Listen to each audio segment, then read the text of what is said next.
This is number 43 on page 191, and I'm going to factor this, and it's a fourth degree. It has an x to the fourth as the highest power in this polynomial, but I still may be able to factor this as if it's in quadratic form.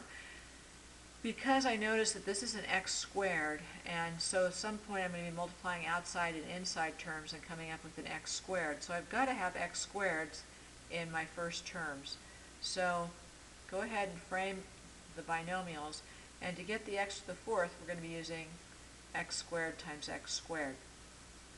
Then to get the 4, I've just got a 1 and a 4, or a 2 and a 2.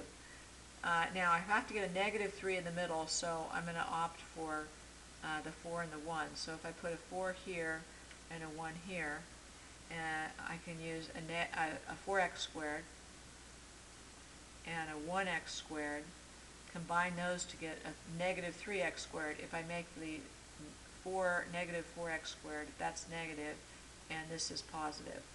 So when you FOIL this back, you'll get that.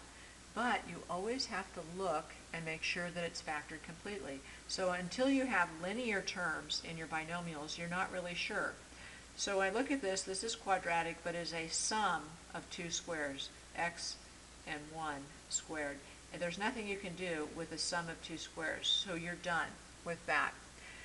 With this one, you notice this is actually a difference of two squares. Right? This is x squared minus 2 squared, and that's going to factor to the a plus b, a minus b pattern.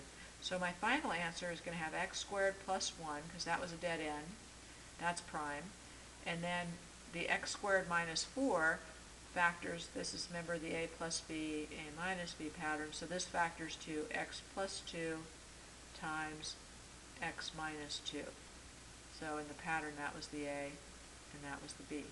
So when you FOIL these back, you get x squared minus 4, multiply it by this, and you're back to your original. So this is completely factored because this is a linear x, and that sum of two squares is not factorable. So that's it.